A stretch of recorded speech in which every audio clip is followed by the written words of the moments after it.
In Richmond, police are hoping to make positive changes after a particularly violent 2021. 90 homicides were reported in the city, but the concerning trend that officers are seeing now is who is committing these acts of violence. On your side at 6, Karina Bolster is live with more on these numbers and what changes could be coming our way. Karina? Well, Makia, Richmond Police Chief Gerald Smith says our youth are increasingly becoming the ones behind these crimes. Now, it's a change that's going to take a lot of work, not only through the police department. It's just not a concern of the police department. It is a community concern, and we all have a hand in it. We all need to do everything that we can to reach out to our youth to make sure that they're guided in the way they need to be guided. But beyond the individuals responsible, these crimes are also claiming the lives of our youth, like that of Abdul Beni Ahmad and Raekwon Logan.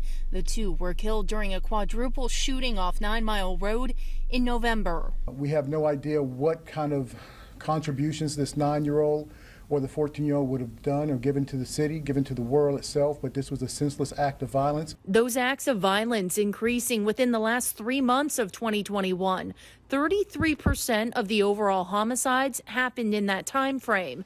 Chief Gerald Smith believes it's tied to one aspect. I think a lot of it was our youth, It's why towards the end of the year, Richmond Police launched Operation Red Ball, a 90-day effort to increase visibility in areas of high crime across the city. So far, 79 guns were seized, with nearly 100 felony charges filed, and there's still 27 days to go.